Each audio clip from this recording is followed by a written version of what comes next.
My daughter Jessica told me the suit I was wearing wasn't the right look for her $200,000 wedding, a wedding I paid for with every last cent I had.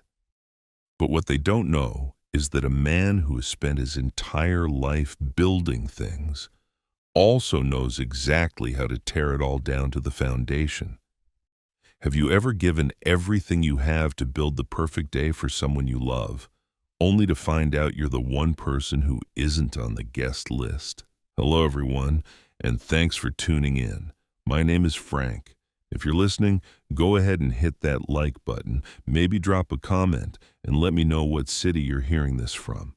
It's good to know I'm not just talking to myself here. I was standing in front of the grand hall, the kind of place with ceilings so high they make you feel small.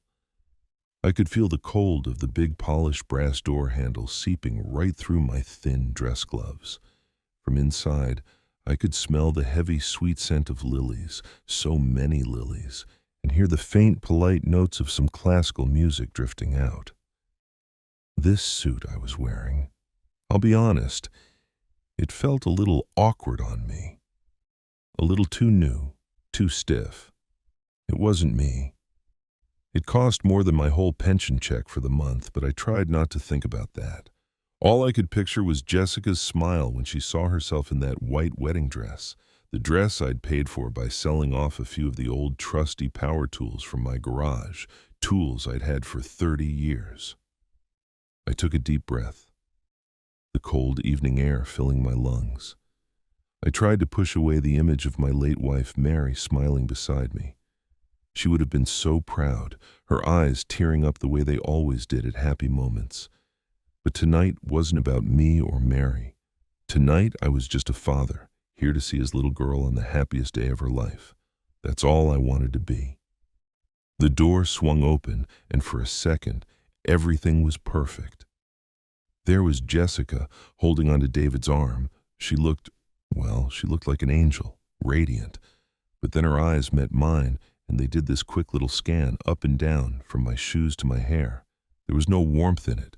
It wasn't the look a daughter gives her father. She didn't look at me. She looked at my suit, at the crease in my pants, at the shoes I'd spent the better part of the morning shining to a mirror finish. David smiled, but it was the kind of smile that only uses the mouth, not the eyes. "Frank, good of you to come," he said, his voice flat, like he was thanking a delivery driver. And then I heard my daughter's voice. It was barely a whisper, but it was louder than a damn thunderclap in my ears. "Dad," she said, looking at a point somewhere over my shoulder. You can't come in. David's guests, they wouldn't understand." The cold I felt then had nothing to do with the brass doorknob. My ears started to ring, a low hum blocking out the music from inside. Wouldn't understand? I heard myself repeat the words, but my voice sounded like it belonged to someone else. My throat was as dry as sawdust. David took a step forward and put a hand on my shoulder. It was a light, condescending pat. "We just don't want you to feel uncomfortable, Frank," he explained, as if to a child. "Things in here, it's just a different world from yours." My world? My gaze dropped down to my own hands. I saw the calluses, the thickened knuckles, the roadmap of veins that stood out after 40 years of swinging a hammer, of laying bricks and smoothing concrete. These hands had built the first home Mary and I ever lived in. They'd paid for 4 years of Jessica's college education. And now I was being told they weren't good enough to hold my daughter's hand on her wedding day. In that moment, standing on the polished marble steps, I felt like a ghost. An invisible man from a world that was supposed to be left behind, out in the cold. I didn't say another word. I didn't argue, didn't beg. There's a certain kind of pride a working man has that just won't let him. I just nodded slowly, feeling the blood drain from my face. I turned and walked away. The sound of my own footsteps echoed, loud and lonely, on that shiny stone floor. I got into my old pickup truck and just sat there in the dark, the engine off. The familiar smell of worn leather and stale coffee had never felt so alien. This truck was my office, my sanctuary. Tonight, it just felt like a cage. And then, instead of doing what I should have done, called the bank, started the process, I dialed a different number. I called Bill, my best friend, the one person I'd wanted to invite but was told not to. "Bill," I said, my voice cracking on his name, "you're not going to believe this. She wouldn't let me in." The line was silent for a long time. So long I thought maybe the call had dropped. Then I heard him swear, a rough, gravelly curse I'd heard 1,000 times on 100 different job sites. "That son of a bitch," Bill growled into the phone. "Where are you? I'm on my way." There was no pity in his voice, none of that, "Oh, poor Frank" nonsense. It was just pure, uncut rage. The anger of another man who understood what it was to work for a living, to build things, to have a little dignity. And hearing that rage, that's when it hit me. What I was feeling wasn't sadness. It was anger. A deep, cold anger, buried under a pile of guilt and failure. "No, don't," I said, and I was surprised at how steady my own voice sounded. It was frighteningly calm. "You stay home, Bill. Enjoy your evening." I hung up before he could argue. The numbness in my chest began to dissolve, replaced by something hard and solid and incredibly clear. Like a chalk line snapped on a concrete slab. I turned the key. The familiar rumble of the old engine was an affirmation. I didn't need to go over there. I knew exactly who I had to call next, and this next call wouldn't have any emotion in it. It would just be numbers, instructions, clear and final. When I got home, I didn't turn on the lights. For a long time, I just stood in the entryway, letting the darkness settle around me like a familiar blanket. It felt like the only thing that wasn't judging me. I made my way to Mary's armchair, the one in the living room. My hand ran over the worn fabric on the armrest, feeling the indentation where her elbow used to be. The whole cushion was shaped to her, a ghost of her presence in the empty room. I built this house with my own 2 hands. I know every creak in the floorboards, every little spiderweb crack in the plaster. But tonight, the silence was different. It was heavy, accusatory. It seemed to ask me what I'd done to be so alone in the place we'd filled with so much life. The headlights of a passing car swept across the room, and for a moment, they lit up the stack of bills on the coffee table. The wedding bills. They weren't just paper anymore. They looked like little white tombstones, each one marking a piece of my life I had buried. The dress, $12,000. The flowers, $8,000. The venue and catering, $50,000. Each number wasn't just a cost. It was a memory, a sacrifice I could now see with painful clarity. I remembered the day at the bridal shop. It was one of those places that's all white carpets and mirrors, so bright it makes a man who works with dirt and dust feel like he's trespassing. Jessica came out in a dress that was beautiful, I'll give it that, but the price tag was just absurd. I must have hesitated for a second too long, my mind automatically calculating how many months of my retirement savings that single dress represented. Jessica saw the look on my face. She didn't get angry. She did something much worse. She just turned away slightly, her shoulders slumping, and she whispered, just loud enough for me to hear. "I know it's a lot, Daddy, but I just feel like Mom is smiling down from heaven, seeing me in this one. She would have wanted my day to be perfect." And just like that, I was done. She had checkmated me with the ghost of my wife. In that moment, saying no didn't feel like being financially responsible. It felt like I was betraying Mary. So I pulled out the checkbook. I signed my name, trying to buy back an imaginary smile from my dead wife. Then there were the planning meetings at David's office, a cold place, all glass and steel and uncomfortable chairs. I'd sit there, feeling like a bull in a china shop, trying to offer a little practical advice. I knew a local caterer, a good family who'd been in business for 50 years. They made incredible food, honest food, and they would have saved us $10,000. Easy. The moment I brought it up, David did that thing where he claps you on the shoulder. "Frank, that's a nice thought, but people just don't do things that way anymore," he'd said, with that same empty smile. "We need a certain level of class." He said that word, class, while his eyes flickered down to my work boots, the ones I hadn't had time to clean the drywall dust off of. And Jessica, she just sat there, said nothing. Her silence was a verdict. It was louder and crueler than anything David could have said. There was one time I got up the nerve to ask if I could invite Bill and a few of my oldest friends from the union. Men who had seen me work through scorching summers and freezing winters to put Jessica through school. Jessica and David didn't say no.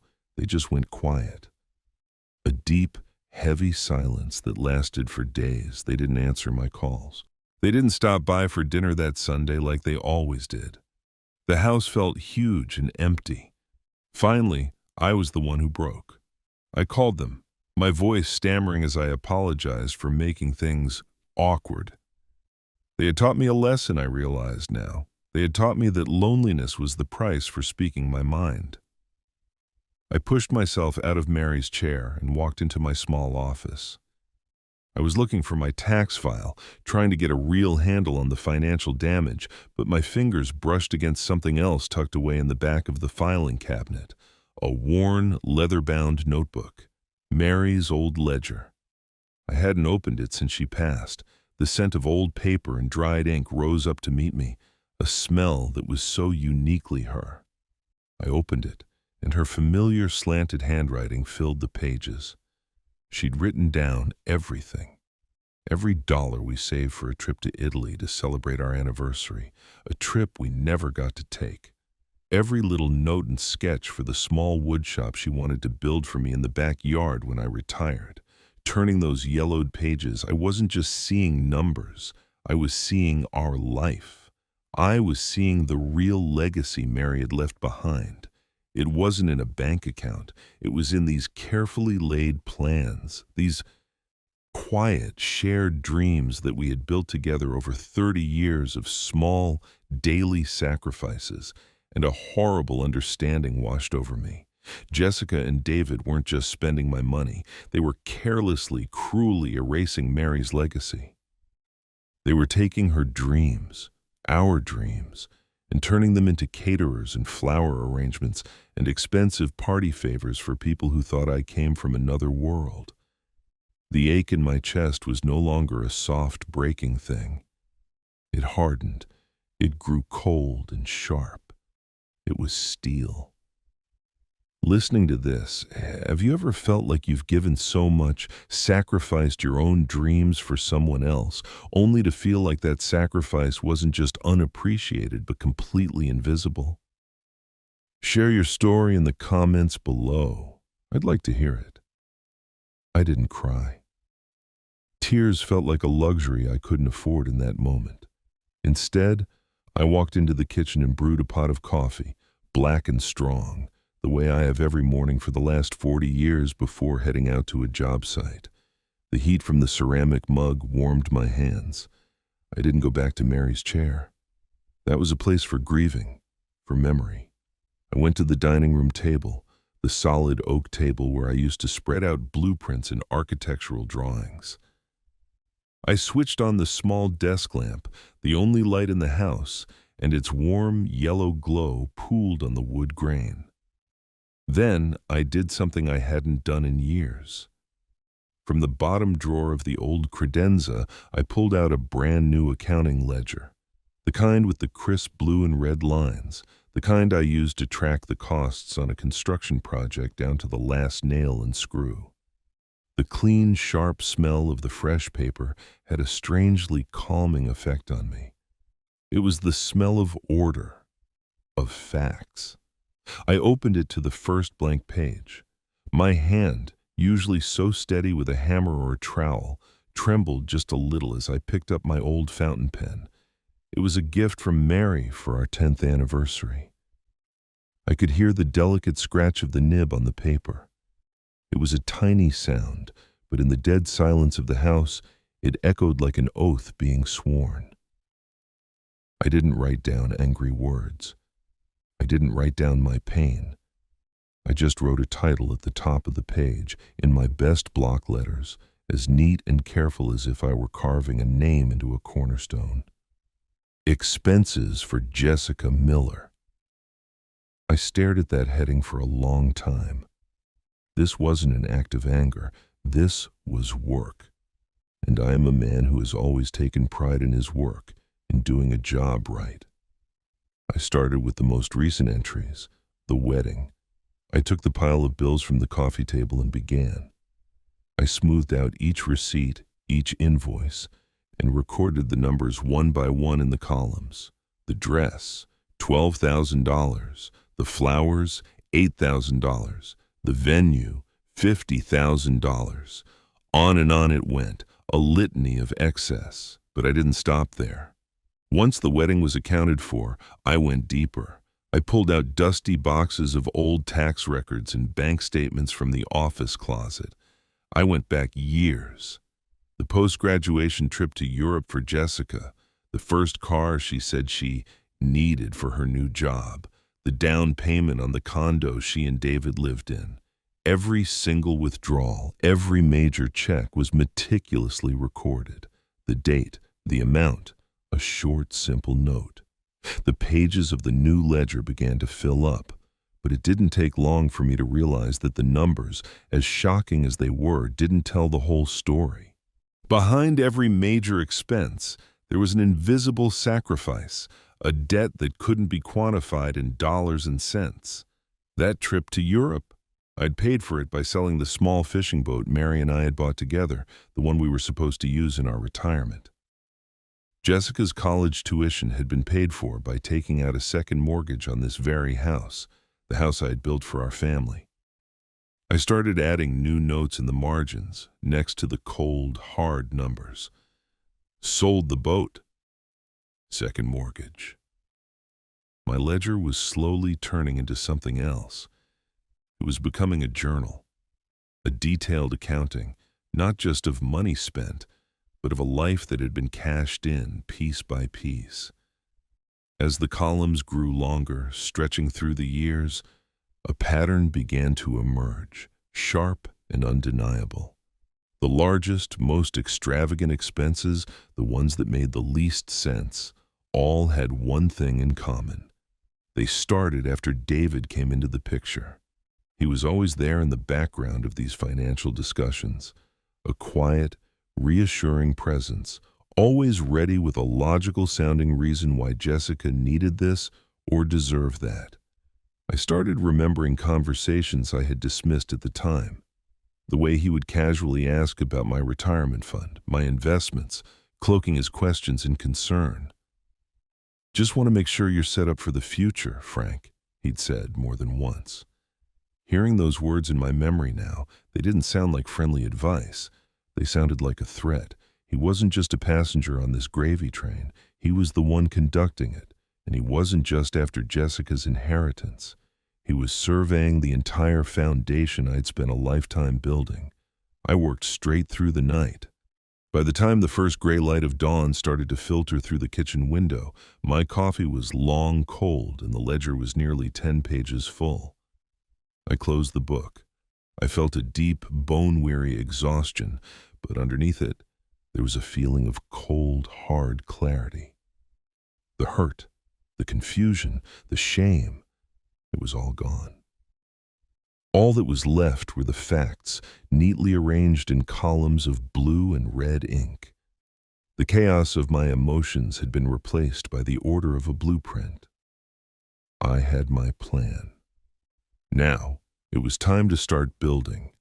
I knew I needed more materials. I needed proof that was stronger than my own memory and a pile of old receipts. and I knew exactly where to find it. They were in Hawaii on their honeymoon, another trip courtesy of my life savings. I stood in the quiet, carpeted hallway in front of their apartment, the door a sleek, anonymous slab of wood in a building that cost more per month than my first house cost to build. In my palm, the spare key Jessica had given me years ago felt heavy and cold. "Just in case of an emergency, Daddy," she had said. Well, I decided, this was an emergency. My heart was beating a little faster than normal. I could feel the thud of it against my ribs. I'd never been here without calling first, never just let myself in. It felt wrong, like I was a burglar about to break into a stranger's home. But then I pushed that feeling down. This wasn't some stranger's home. My name was on the lease agreement as the guarantor. My money paid the rent every month. By every measure that mattered, I had a right to be here. I slid the key into the lock. It turned with a quiet, well-oiled click. I stepped inside and was hit by a wall of air that was cool and smelled faintly of expensive perfume and something chemical, like a new car. The place was exactly as I remembered, cold, stylish, and completely impersonal. All whites and grays and polished chrome. It looked like a photograph from a magazine, not a place where people actually lived. There wasn't a single picture of me on the walls, not one of Mary, just professionally taken photos of Jessica and David, smiling their perfect, bright smiles in their perfect, expensive clothes. It was their world, and I was an alien in it. I walked past the sterile living room and straight to David's office, a small room dominated by a large glass desk and a sleek silver laptop. I'm no expert with computers, but I know how to turn one on. The screen lit up, showing a picture of Jessica laughing on a beach somewhere. Then a box popped up. Password. My stomach tightened. This was it, the one wall I might not be able to get past. For a moment I almost gave up, but then, on a hunch, I typed in Jessica's birthday. Access denied. My fingers hovered over the keyboard. What else? What other date was significant enough? Then, with a knot forming in my gut, I typed in Mary's birthday. The screen blinked and then opened to the desktop. The breath I was holding escaped in a ragged sigh. A sharp, bitter pain lanced through my chest. Even in their deceit, they knew how to use my love, my memory of her, as a tool for their own purposes. They had used her as a key. I pushed the feeling aside. I had a job to do. I started clicking, opening folders. I didn't know exactly what I was looking for, but the ledger had given me a blueprint of what to look for. Inconsistencies, large sums, things that didn't add up. The files were neatly organized with corporate-sounding names. Clients, investments with projections. It all looked very professional, very clean. And then I saw it. A folder named Project Phoenix. The name alone felt wrong, too dramatic. I clicked it open. Inside was a single multi-page document, a business plan. It was for a luxury condo development, complete with glossy architectural renderings and spreadsheets projecting massive profits. I scrolled down through the list of investors, and there, near the bottom, was my name. Frank Miller, initial investment $200,000. It was the exact amount I'd signed over a month before the wedding. The money David had convinced me was a can't-miss pre-IPO opportunity. But as I read further, the contractor in me, the man who had spent 40 years reading blueprints, woke up. The numbers were all wrong. The cost estimates for lumber, concrete, for labor, they were inflated by at least 30%. The permits listed were for a commercial zone where you could never build residential. And the names of the partner firms, they were shell corporations, names I'd never heard of in a lifetime in the business. This wasn't a business plan. It was a poorly constructed fraud, a paper wall built to hide a hollow space. He had underestimated me completely. He saw a grieving old man, an easy mark, not a builder who knew the cost of a 2x4 and the smell of a lie. He thought his world of spreadsheets and fancy words was smarter than mine. I didn't touch anything on the desk. I didn't move a single paper. I'm not a thief. I reached into my pocket and pulled out my old smartphone, the one Jessica always called my dinosaur phone, and I started taking pictures. Page by page. I made sure each photo was clear, each number legible, each fake signature captured. The whole flimsy, fraudulent world he had built was now captured in the palm of my hand. When I was done, I closed the file, shut down the computer, and placed it exactly where I had found it. Using the hem of my jacket, I carefully wiped my fingerprints from the keyboard, the mouse, the surface of the glass desk. I walked out of the apartment, locking the door behind me, the quiet click echoing in the hallway one last time. As I stepped out of the building and into the bright afternoon sun, I didn't feel guilt or fear. I felt a profound and steady calm. For the first time in a very long time, I didn't feel like a victim. I felt like a craftsman. I had done my inspection. I had found the rot in the foundation. Now, it was time to draw up the plans for demolition. I didn't go to one of those slick downtown law firms you see on TV, the kind with glass walls and lawyers who look like they've never gotten their hands dirty. I went to see George Riley. I've known him for 20 years, maybe more.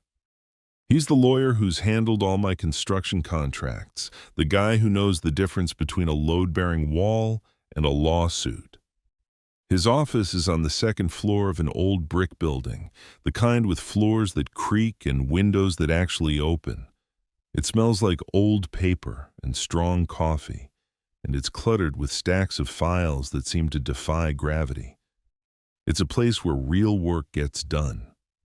It was a place I trusted. I sat in the worn leather chair across from his big oak desk and placed the folder on its surface. It was a thick folder now, containing my ledger and the glossy 8x10 photos I'd had printed from the images on my phone.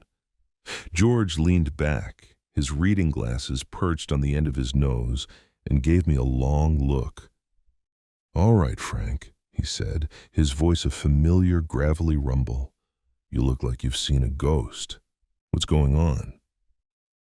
I didn't start with accusations or anger. I just opened the ledger. Methodically, I walked him through it, my finger tracing the lines of ink. My voice was steady, level. I spoke to him the same way I would if I were explaining a cost overrun on a project. I wasn't there for his sympathy. I was there for his professional opinion. "This is the college tuition, George," I said, pointing to an entry. "That's when I had to take out the second mortgage on the house." I turned the page. "This is the car. That money was supposed to be for the new roof." I kept my emotions out of my voice. The facts had to speak for themselves. Finally, I pushed the stack of photographs across the desk. "And this," I said, "is their Project Phoenix. My gut, my 40 years of experience, tells me it's a fraud. I need you to tell me if I'm right." George listened without saying a word. He just nodded occasionally, his eyes fixed on the documents. He picked up the photos, studying each one. I could see his brow furrow, the lines around his eyes deepening.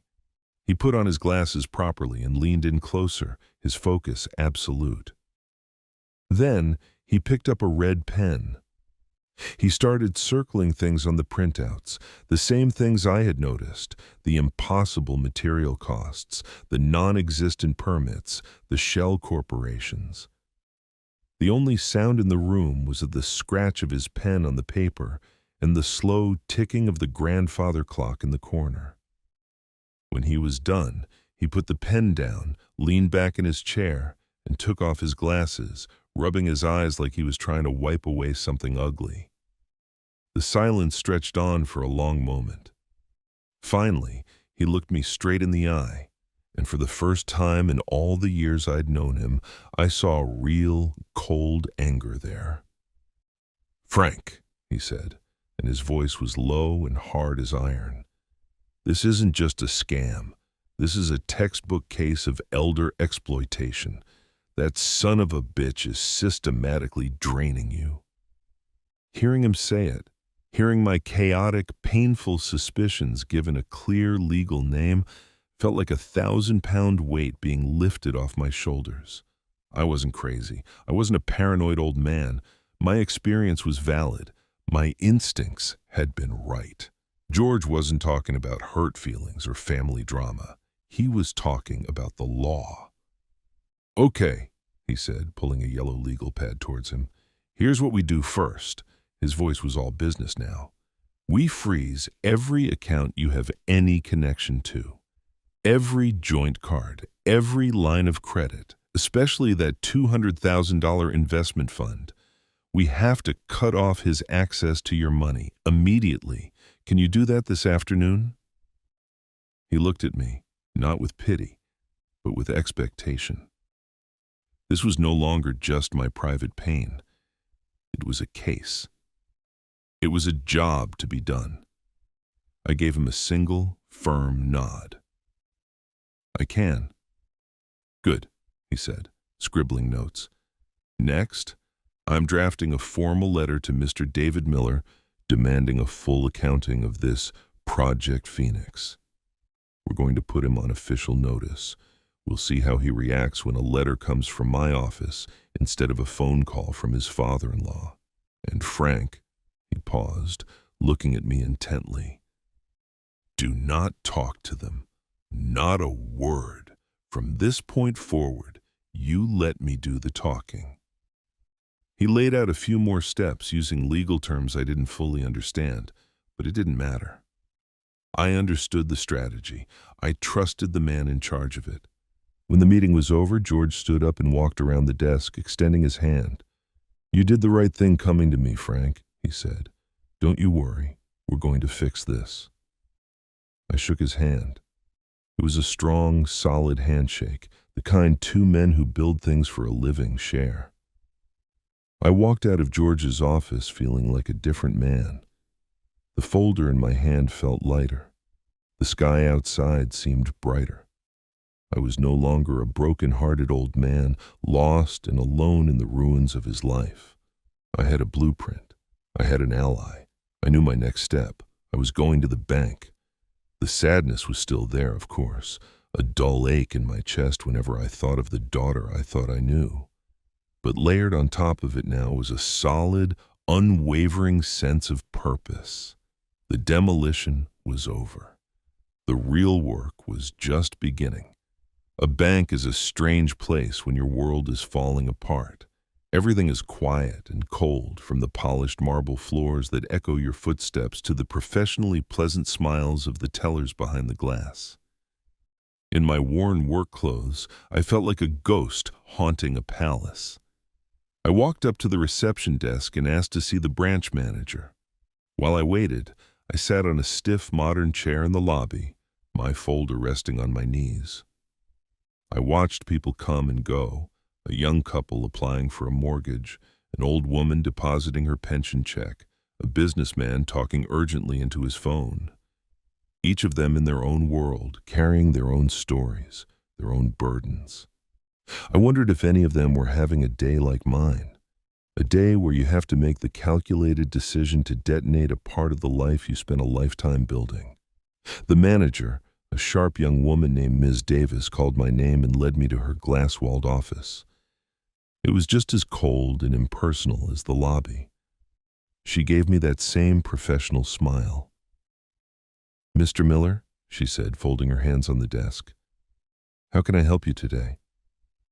I took a deep breath, the sterile, air-conditioned air filling my lungs. "I need to freeze a couple of accounts," I said. My voice was steadier than I expected it to be. I took a slip of paper from my pocket, the one with the account numbers I'd carefully written down, and slid it across the desk. "This checking account, which is a joint account with my daughter, Jessica Miller, and more importantly, this savings account, which holds $200,000. Ms. Davis's fingers tapped quietly on her keyboard. Her professional expression didn't flicker. "Regarding the joint checking account, Mr. Miller," she said, her eyes on the screen, "as you know, any major changes like a freeze would require both signatures." "I understand," I said, leaning forward slightly, "but the savings account is in my name alone. I want the entire balance of that account transferred to a new account under my name only. I need it done today, right now." I held her gaze. I needed her to see this wasn't a casual inquiry. I wasn't there to discuss options. I was there to give an order. Ms. Davis looked at me for a long moment, a flicker of something, curiosity, maybe understanding, passing through her eyes before the professional mask settled back into place. She gave a small, decisive nod. "I see." The soft whirring of the printer was the only sound in the office as it produced a small stack of forms. She squared them up neatly and slid them across the desk to me, along with a heavy, expensive-looking pen. "If you could just sign on the marked lines, please." I looked down at the papers. They were covered in tiny print, a wall of legal jargon I had no intention of reading. My eyes were fixed on one thing, the empty line at the bottom of the page waiting for my name. This was it. This was the line in the sand. I knew, with a certainty that settled deep in my bones, that once my signature was on that paper, there was no going back. Whatever was left of my relationship with my daughter, however broken and twisted it had become, would be officially, legally, and irrevocably severed by that stroke of ink. My hand trembled as I picked up the pen. For a split second, an image flashed in my mind, sharp and painful. Jessica as a little girl, maybe 5 years old, laughing as she sat on my shoulders, her small hands tangled in my hair. But just as quickly, that image was blotted out by another. Her face at the wedding reception, the cool, dismissive glance, the quiet, devastating words. I thought of Mary. I thought of her worn leather ledger, of the dreams for our future, carefully written in its pages. I thought of the woodshop she wanted to build for me, and my hand became perfectly still. I signed my name, Frank Miller, a signature I'd put on countless contracts, blueprints, and checks over the years. The ink was dark and final against the white paper. I pushed the forms back across the desk to Ms. Davis. "It's done," I said. Her professional smile returned. "Thank you, Mr. Miller. This will all be processed immediately." I stood up, gave her a short nod, and walked out of the office. As I crossed the main lobby, I caught my reflection in the large plate glass doors. It was still me. Same old Frank Miller in the same old clothes, but something inside had fundamentally shifted. I felt lighter, but also heavier. It was a strange contradiction. I'd cut out a cancer, but the cancer had been a part of me. Stepping out into the bright afternoon sun, I had to squint. Their honeymoon would be over soon. They would come back to their perfect, stylish life, and they would find the ground had been cut out from under them. The storm was coming, and I was ready to stand in the rain. Sometimes in life, you have to make incredibly difficult decisions to protect yourself or what you believe in, even if it means hurting someone you love. Have you ever been faced with a choice like that? Share your thoughts in the comments below. The next few days passed in a strange, suspended silence. I spent them in my workshop, the one place on earth that still felt entirely my own. The familiar scent of sawdust and pine, of machine oil and varnish, was a comfort. It was a smell that reminded me of purpose, of creation. I didn't take on any big projects. Instead, I focused on small, quiet tasks. I repaired the wobbly leg on a kitchen chair one Mary had always complained about. I planed a stack of rough-cut oak until the boards were smooth as silk under my calloused hands. There was a rhythm to the work, the scrape of the plane, the rasp of sandpaper, the hum of the table saw. It was a physical meditation, a way to keep my hands busy so my mind wouldn't wander too far down the dark paths it wanted to explore. I knew they would be back from Hawaii soon, tanned and rested, filled with stories of white sand and blue water. I knew the silence couldn't last. I didn't know how the storm would break exactly, but a man who has worked outdoors his whole life learns to read the sky. You feel the change in the air, the heavy stillness before the wind picks up. I was just reinforcing the walls, checking the foundations. I was waiting. And in its own way, the waiting was more draining than any confrontation. And then it came. On a Tuesday afternoon, the phone vibrated against the workbench, a harsh buzz that cut through the quiet hum of the workshop. It skittered across the wood, leaving a faint trail in the dust. I saw Jessica's name on the screen. For a moment, I just stared at it. I wiped my dusty hands on my jeans, took a deep breath that filled my lungs with the scent of cedar, and answered. I didn't even have a chance to say hello. Before the phone was fully to my ear, a voice, shrill and unrecognizable, tore through the receiver. "What did you do?" It was a shriek, so full of rage it was barely human. I had to pull the phone away from my ear, the sound was so sharp. "What did you do to the accounts? My card was declined. David said you took all the money." There was no greeting. No "hi, Dad," no questions about her trip, just the raw, ugly sound of accusation. My heart started hammering against my ribs, a wild, panicked drumbeat. But I forced my voice to stay level, calm. "I didn't take any money, Jessica," I said, spacing the words out carefully. "I just moved it into a different account." I heard a sound on the other end, a laugh that was sharp and ugly, full of contempt. "Why? Why would you do something like that behind our backs? You've ruined everything. You were never happy for me, were you? You've always been jealous of David, of what we have." The words were like poisoned darts, each one aimed at an old wound, a deep-seated fear. She was twisting it, turning my act of self-preservation into an attack. In her story, I was the villain, a bitter, controlling old man who couldn't stand to see his daughter happy. Then, through the static of her anger, I heard another sound, a whisper in the background, low and urgent. It was David's voice, coaching her, feeding her the lines. "Tell him about the project," he hissed, just loud enough for me to hear. "Tell him he's sabotaging our future." Immediately, Jessica's tirade shifted, like a puppet whose strings had just been pulled.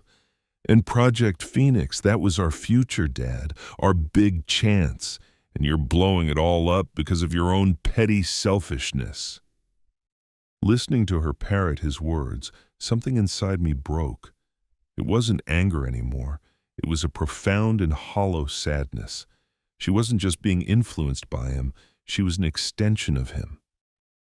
Her voice, her anger, her accusations, none of it was her own. She was gone. The daughter I knew was gone, replaced by this angry stranger on the other end of the line. I wasn't going to argue. You can't reason with a storm, and you can't nail a board to water. It was pointless. A deep, infinite weariness settled over me. I felt 100 years old. So I said only one thing, and my voice was colder and harder than I'd ever heard it before. "If you want to talk about Project Phoenix," I said, "tell David to have his lawyer call my lawyer. His name is George." And before she could scream another word, I ended the call. My hand was shaking as I set the phone down on the workbench. I had weathered the first blast of the hurricane, but it had left me exhausted, hollowed out. A moment later, the phone began to buzz again, vibrating insistently. Then it stopped and a text message appeared on the screen. "You can't do this to me." Another one followed. "I hate you." And another. "You will regret this." I didn't read them all. I picked up the phone, turned off the ringer, and placed it face down on the workbench. I turned back to the piece of oak I'd been working on. I picked up my plane and drew it across the wood, the blade biting in with a satisfying. I knew I had lit the fuse. I knew my silence, my refusal to engage in their drama, was the most powerful move I had left. I'd cut the strings. Now, I just had to be ready for the wreckage. 2 days went by, 2 days of the same heavy silence. I was back in the workshop, trying to lose myself in the geometry of a rocking chair I'd promised to make for Bill's new grandson. I was fitting a mortise and tenon joint, a task that required precision and focus, when my phone buzzed on the workbench. It wasn't a call this time, just a text. It was from Bill. "Frank, you on that social media thing? You need to see this." Bill is even more of a dinosaur than I am. For him to be sending me a link, it meant something was seriously wrong. A cold knot formed in my stomach. He sent the link, a string of blue underlined letters that looked like a foreign language on my little screen. I stared at it for a long minute, my chisel still in my hand. I felt a deep reluctance to tap it, the same way you hesitate to open a door when you know something terrible is waiting on the other side. But I had to. I wiped my hands on my jeans and opened the link. It took me to Facebook, to Jessica's page. The first thing I saw was a picture of her and David. They were huddled together, his arm around her, their heads touching. They both had these sad, pained expressions on their faces, like they were bravely enduring some unspeakable tragedy. It was a good photo, a professional photo. But it was the wall of text underneath it that made the air leave my lungs. It was a long, rambling post, written in this syrupy, heartfelt tone. It was about her poor, aging father, about how she loved me so much, but how I'd been exhibiting erratic and concerning behavior lately, probably because of my age and loneliness since Mom died. It talked about how I'd been influenced by negative people who didn't understand our family. It vaguely mentioned how, in my confused state, I'd suddenly cut them off financially, threatening their future and casting a dark shadow over their dream wedding. The whole thing was dripping with phony concern and love, and it ended with a plea. "Please don't be angry with him," it said. "He's not himself right now. Just pray for my dad." My hands started to shake. I scrolled down and my blood ran cold. Below the post were comments, hundreds of them. "You're so strong." "Sending love and light to you both." What a terrible thing to go through. And then I saw the names. Names I knew, old neighbors, people from church, guys I'd coached in Little League. "I never would have expected this from Frank," one of them wrote. "He always seems so steady." Another one said, "I hope he gets the help he needs." The rage that hit me was a physical force. It was a hot, blinding wave that washed over me, making my ears ring. They weren't just taking my money anymore. They were taking my name, my reputation, the respect I had spent 65 years building, one honest day's work at a time. They were painting me as a senile, pathetic old man in front of the entire world. They were erasing me and replacing me with a caricature, a sick caricature that they had created to make themselves look like martyrs. I forced myself to read the post again, the words swimming in front of my eyes. And as I read, a cold clarity cut through the rage. This wasn't Jessica's writing. She didn't have the vocabulary. The phrasing was too slick, too calculated. This was David. This was corporate damage control. It was designed to generate sympathy, to frame them as the victims, to completely control the narrative. He knew George's letter was coming. This was a preemptive strike. He was trying to poison the well, to discredit me before I ever had a chance to speak. I walked out of the workshop, fumbling for my phone. I called George, my voice trembling with an anger I couldn't control.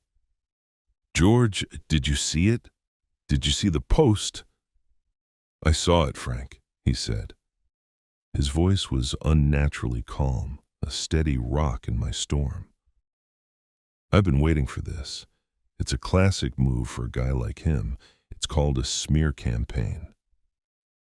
"So what do we do?" I demanded, my voice cracking. "What the hell do we do? He's telling the whole world I'm crazy." There was a pause on the other end of the line. Then George said, "He fired the first shot in public, Frank. That gives us two choices. We can stay quiet, let his story be the only story out there, and let it become the truth. Or we can tell our own story, with the receipts." I looked around my workshop. I saw the tools hanging on the walls, worn smooth by my hands. I saw the stacks of lumber, the half-finished projects. I saw the blueprints spread out on my desk, lines and numbers, facts and figures. This was my world, a world built on tangible things, on truth you could hold in your hand. I would not let it be torn down by an illusion, by a lie typed on a screen. I was not a man who needed to be prayed for. I was a man who needed to be heard. "George," I said, and my voice was steady now, hard as the steel of a hammer. "Get the documents ready, get every single receipt. We're going to tell my story, the whole damn story." George didn't fight fire with fire. He fought it with water, cold, hard, and undeniable. He didn't respond with an emotional post of his own, some tearful rebuttal that would only add fuel to their drama. That would have been playing their game by their rules. George was a lawyer. His weapons were facts and documents, arranged in an order so logical and so plain that they left no room for argument. He proposed creating a website. My first reaction was to resist. "George, that's their world, not mine," I told him. "All that internet noise." He just looked at me over his glasses. "Frank," he said calmly, "in a war of information, the best way to combat a beautifully told lie is with the ugly, unvarnished truth. We won't tell them a story, we'll show them the math." And so he created it. It was the simplest thing you've ever seen, just a plain white background with black text. There were no pictures of smiling families, no fancy fonts, no comment sections. It was a sterile, factual void. He bought the domain name https://www.google.com search Qth thefrankmillertruth.com. The first thing he uploaded was a single PDF document. It was a compilation of the wedding receipts, every single one. The $12,000 dress, the $50,000 venue, the $8,000 flowers that probably wilted the next day. He didn't add any angry commentary. He just used a digital red pen to circle the grand total at the bottom, nearly $100,000. Beneath it, he added a single cold line of text, Exhibit A, wedding expenses, funded entirely by Frank Miller's retirement savings. Next, he uploaded the ledger, not the whole thing, just the summary pages I had spent all night creating, scanned in high resolution. Seeing my own careful handwriting displayed there for the world felt strange, like a violation. But seeing the numbers laid out so clearly felt like a validation. The major expenses for Jessica over the last 5 years were listed in neat columns, but it was my own notes in the margins that were the real weapon. Alongside each large withdrawal, a simple, stark fact. Sold fishing boat. Remortgaged house for tuition, from retirement fund. George was right. Those notes were more powerful than any accusation I could ever write. They turned cold numbers into a story of sacrifice. It stopped being about a fight over money and became an indictment of ingratitude. And then George unleashed the kill shot. He uploaded the photos I had taken of the Project Phoenix business plan from David's computer. He presented it not as a theft, but as an analysis. Below each image of the fraudulent proposal, he added a short professional breakdown, written in language so simple anyone could understand it. Material costs listed at 40% above current market value. Partner company Apex Holdings has no record of incorporation in this state. Building permits referenced do not exist in city records. It was masterful. He was taking my 40 years of experience as a builder, my gut feelings and practical knowledge, and translating them into the sharp, irrefutable language of a legal argument. Finally, at the very bottom of the page, there was a single, short paragraph from me. It was the hardest part of the whole thing to write. My first instinct was to rage, to list out every lie and betrayal, but George calmed me down. Talk about what you're fighting for, Frank, not just what you're fighting against, he advised. So I did. I didn't attack Jessica. I just wrote about Mary, about the life we built, the quiet dreams we shared for our old age, about the legacy of hard work and dignity she left behind, and how I saw it as my final duty to protect it.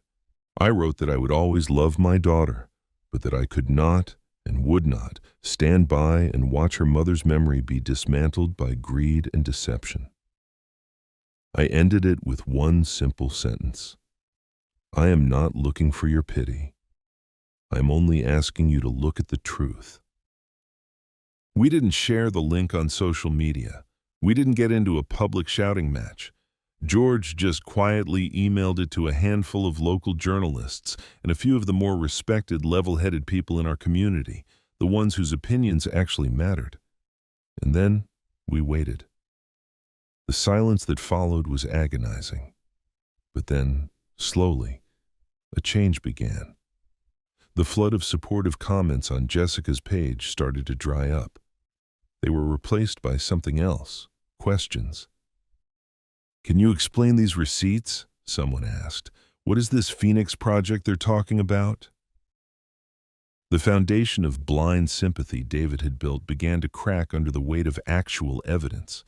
By the end of the day, the narrative had completely flipped. The local paper, the one that usually just covers town council meetings and high school football, ran a story online. The headline was stark. Local contractor alleges son-in-law in six-figure fraud scheme. The article quoted directly from our website, displaying the evidence, the numbers, the facts. David and Jessica's story, a story built on emotion and crocodile tears, was crumbling under the weight of simple, verifiable truth. I felt no sense of victory. There was no joy, no, I told you so. Just a deep, heavy sadness that settled in my chest like a block of cold concrete. To get my own name back, I'd had to lay my family's private pain bare for the whole world to see. I had won the battle, but God, the cost was high. The aftermath of a war is never clean. It's quiet, and the silence is filled with ghosts. A few days after our website went live, George called me. There was a note of grim satisfaction in his voice, the sound of a lawyer who has just seen justice, in its slow, grinding way, finally begin to turn its gears. Frank, some good news, he said. One of David's main investors in that strip mall project got wind of the story. He did his own digging, didn't like what he found, and he's pulled his funding, all of it. George explained that without that capital, David's whole operation was leveraged too thin. The investor was afraid of being associated with a fraud scandal, and he ran for the hills. The kid's house of cards is starting to fall, Frank, George said, and I could hear the smile in his voice. I wished I could feel the same satisfaction, but there was no joy in it for me. All I could think was that this was what I had tried to tell Jessica from the beginning, that the foundation David was building on was rotten. But back then, my words were just the ramblings of an out-of-touch old man. Now that the proof was public, it was called a financial consequence. Jessica and David's social media went dark. The saccharine post about her poor, aging father was deleted. Their pages became silent digital graveyards. I imagined them in some overpriced hotel room in Hawaii, the fantasy of their honeymoon dissolving under the harsh glare of reality. The sun and sand outside would be a bitter mockery of the Cold War happening inside. I know my daughter. She can be cruel, she can be selfish, but she's not a fool. Faced with the undeniable proof of David's lies, with the public humiliation and the sudden disappearance of the money, she would be seeing him for the first time. Not the charming, successful man she adored, but the parasite he truly was. I pictured the arguments, the accusations, the desperate, ugly unraveling of the dream she had sacrificed her own family for. A few days later, I decided it was time. Time to take back my own space, not just financially, but physically and spiritually. I walked through the house, this house built by my own two hands, and I began a quiet, deliberate purge. I took down every picture of Jessica from the walls, her college graduation photo, where she's beaming in her cap and gown, the picture of her standing in front of the Colosseum in Rome, a trip I paid for by selling my fishing boat. I didn't throw them away. I couldn't. I carefully wrapped each one in old newspaper and placed them in a cardboard box, taping it shut and carrying it up the ladder to the attic. I was putting a chapter of my life into storage. Then I went to the old chest where Mary had kept our memories. I pulled out our wedding photo, the black and white image of two kids, barely 20, squinting in the sun, terrified and hopeful. I hung it where Jessica's graduation picture used to be. I found a photo of us standing proudly in front of this very house when it was just a frame of raw lumber, a testament to a future we were building together. I put it on the mantelpiece. I even found the original hand-drawn blueprints for the house, folded and yellowed with age. I carefully unrolled them, smoothed them out under a piece of glass, and hung them in the main hallway. When I was done, the house felt different. It breathed again. It was no longer Jessica's dad's house, a place that felt like a waiting room for her future. It was Frank and Mary's house again. It had a soul. I sank into Mary's armchair, the worn fabric conforming to my shape, and looked at the faces of my past staring back at me. And for the first time since this whole nightmare began, I didn't feel alone. I felt her there with me, a quiet presence, a nod of approval. I had stopped living to fund a future that didn't want me. I was now living to protect our past. A week passed, a week of quiet work in the shop, of evenings spent reading in Mary's chair. Then the phone rang. It was an unknown number. My first instinct was to ignore it, to let it go to voicemail like all the others, but something made me answer. Hello? There was a pause on the other end, just the faint static of an open line. Then a voice I knew, but a voice I had never heard before. It was small and broken and hollowed out. Dad, it's me. It was Jessica. All the arrogance, all the anger, all the righteous indignation was gone. There was only exhaustion. I'm at the airport. I'm home, she said, her voice cracking on the last word. David, he's gone. He just left. I don't have any money, Dad. I don't have anything. Can you come get me? I stood there in the quiet of my kitchen, gripping the phone. The linoleum floor felt cold beneath my feet. This was it. This was the moment every action I had taken had led to. My daughter, broken and defeated, asking for help.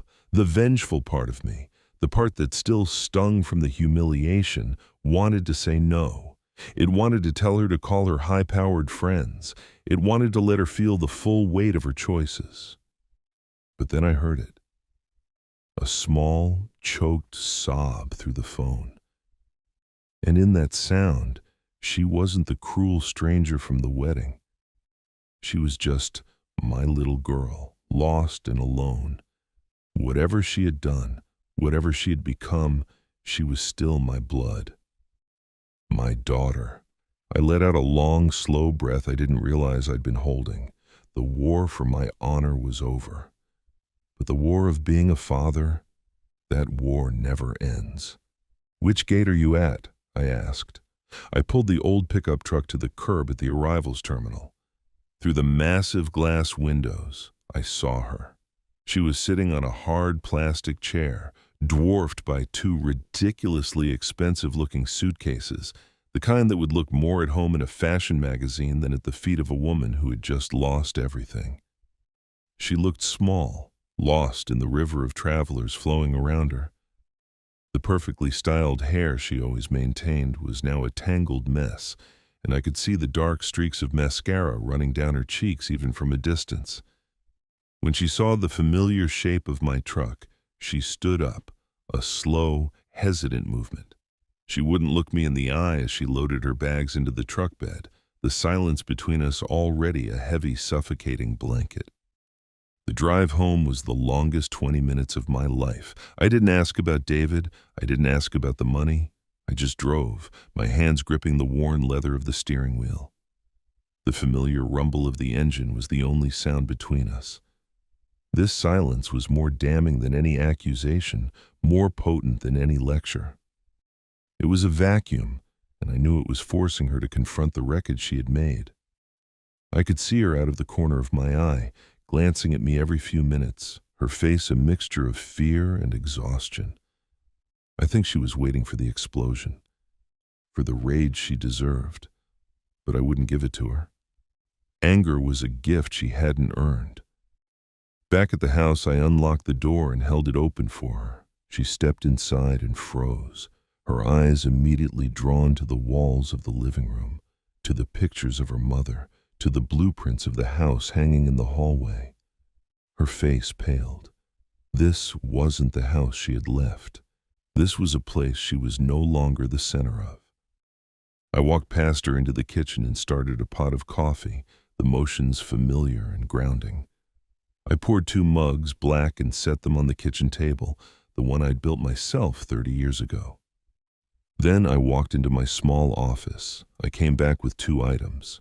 My ledger, thick with its neat columns and angry, honest notes, and Mary's journal, its leather cover softened with age and love. I placed them side by side on the table, right between the 2 steaming mugs, 2 testaments, 2 truths. Jessica looked at them, and all the color drained from her face. "Sit down, Jessica," I said, my voice even and calm. "We need to talk, not as father and daughter, like 2 adults."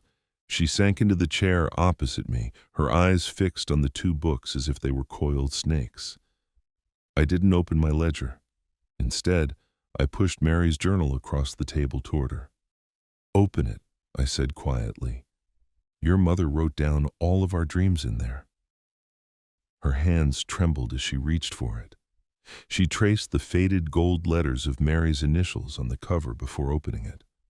I watched as her eyes scanned the pages, her mother's familiar, slanted handwriting detailing a life of quiet hopes. The trip to Italy we were saving for, the plans for the little woodshop she wanted to build for my retirement, the careful budgets, the small sacrifices, the unwavering belief in a future together.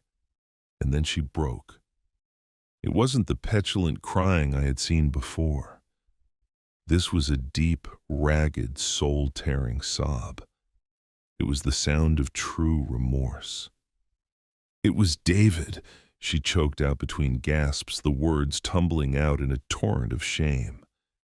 "He told me it was the only way, that you owed it to me for not giving me more. He told me what to say. He told me to talk about Mom. He knew it was your weak spot. The confession finally came, not because I had demanded it, but because it had been drawn out by the gentle, undeniable truth of her mother's love. I let her cry until the sobs subsided into shuddering breaths. Only then did I push my own ledger across the table.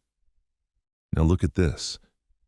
I opened it to the pages with the pictures of Project Phoenix. David told you this was your future, didn't he? A big real estate deal? I tapped the page with my finger, my voice low and steady. An old, out-of-touch builder like me. Took me 5 minutes to see it was a scam, Jessica. 5 minutes. The foundation was made of paper, and the walls were built with lies. I pointed to George's notes, the inflated costs, the non-existent companies. He didn't love you, Jessica. He loved my money. And he used you, your love, your trust. He used you like a hammer to break open my life savings. He underestimated both of us. She stared at the pages, her face a mask of disbelief and horror. The final pieces of her fantasy were crumbling into dust right before her eyes. She dropped her head onto the table, her shoulders shaking with a fresh wave of silent sobs. I didn't comfort her. I didn't pat her on the back. Some lessons have to be learned alone, in the cold. When she finally quieted down, I asked her the only question that truly mattered, the one I needed the answer to. Jessica, I said, my voice soft but firm, when you stood in that hotel lobby on your wedding day and told me I couldn't come in, were those David's words, or were they yours? She looked up, her eyes red and swollen, meeting mine for the first time since she'd landed. The silence stretched on, thick with the weight of everything unsaid between us for years. Finally, she gave a small, almost imperceptible shake of her head. They were mine, she whispered, her voice raw. I was ashamed. It was the answer I expected, the one I needed to hear, and it was the one that hurt the most. I stood up and refilled my coffee mug. Your old room is still upstairs. You can stay as long as you need to, I said, turning my back to her and walking toward the door to my workshop. But from now on, you're going to have to build your own life. I can't do it for you anymore. I left her there at the table, alone with 2 books. One from the past, one from the present, one filled with dreams, the other with their brutal cost. I don't know if we can ever fix what's broken between us. But as I stepped into the familiar scent of sawdust and oil, I knew that for the first time in 20 years, I wasn't just Jessica's father. The months that followed were quiet. Healing isn't a lightning strike. It's the slow, almost imperceptible growth of a tree. Jessica found a small apartment across town and got a simple job as a receptionist. There were no more designer clothes or lavish trips. She was learning to live within her own means, a lesson I should have taught her 20 years ago. Our conversations were infrequent, short, and awkward phone calls on Sunday evenings where we talk about the weather and not much else. The chasm between us was too wide and too deep to be bridged quickly. But I knew she was trying. She was learning to stand on her own 2 feet, and for the first time, those feet were on solid ground.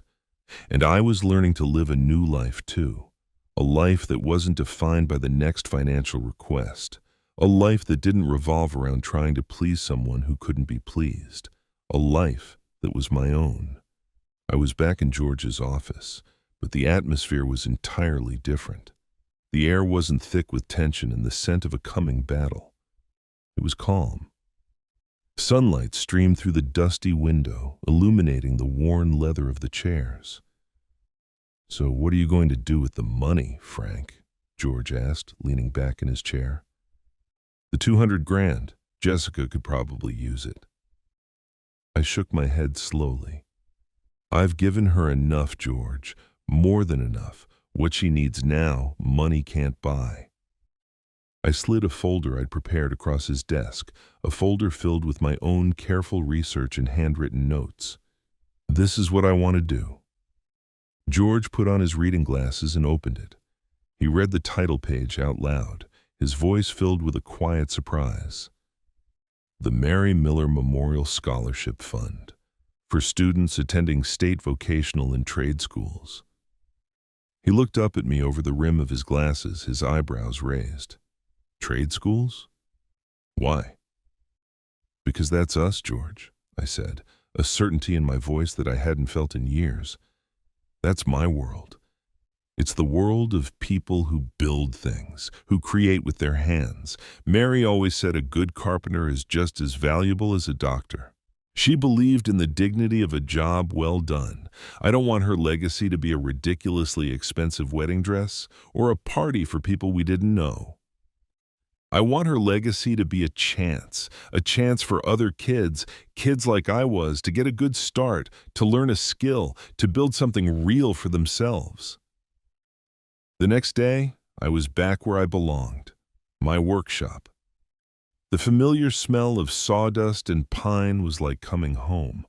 Bill was there, helping me plane a large slab of oak.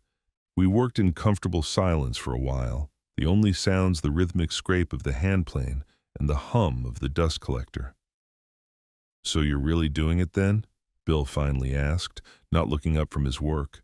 The whole scholarship thing? I nodded, my hand steady as I guided the plane. Yeah, Bill stopped, leaning on the workbench. He broke into a rare grin, the deep lines around his eyes crinkling. Mary would have been proud of you, Frank. Damn proud. Hearing him say that, a warmth spread through my chest that no amount of money could ever buy.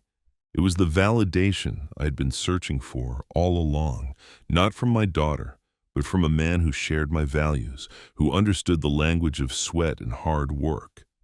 I've come to understand that a legacy isn't something you leave for someone. It's something you leave in people. It's not about the money and a will. It's about the values you instill, the skills you pass on, the name that's remembered for doing good. A few weeks ago, I met the first group of kids who received the scholarship. They were young, their hands still soft but already showing the first signs of calluses. They talked excitedly about welding, about electrical engineering, about carpentry. And in their eyes, in their eagerness to learn and to build, I saw it. Mary's legacy, my legacy, it was alive. It was in the future clang of a hammer, the spark of a welding torch, in the houses and the bridges they would one day build. It was a foundation far more solid than anything you could keep in a bank. My story doesn't have a perfect Hollywood ending. The road back with my daughter is still a long and uncertain one. Some things, once broken, can never be the same. But I've learned something through all this. You can't build your life on the foundation of someone else's approval. You have to build your own self-respect first, with your own two hands. And maybe the greatest legacy a father can leave behind isn't an inheritance. It's the example of a life lived with integrity and a quiet, unshakable sense of your own worth. And that's my story, at least for now. I know that when we men, those of us who've seen more than a few decades pass, get together, the stories can start to flow. Today, I've opened up a part of my life, and now I'd be honored to hear a part of yours. You know, a simple click of a button, a like, a subscribe, or a share might seem like a small, fleeting gesture to many, but for me and for so many other quiet voices that need to be heard, every one of those clicks is like a light turning on in a dark room. It says, I see you. I hear you. Your story matters. After sharing my story, what I'd like most now is to hear from you. In the comments below, I would be truly honored if you would share a piece of your own story. When was a time you felt overlooked or that your voice wasn't heard? What's a passion you have that others might have dismissed as silly? Or what was a moment where you found your own strength, even in a quiet way? Please, share it. I'll read them, and I'll carry them with me because your stories are important. WAWA Ages wants to build a community where we men, fathers and grandfathers, can share our real experiences, the good and the bad. If you don't have something heavy to share today, then share a small joy. What made you smile today? If you're watching this on a television, don't hesitate to pick up your phone and look up my channel, WAWA Ages. Let's build this place together, a community where no man has to feel like his life, his struggles, and his victories are invisible. Thank you for sitting with me. It means more than you know.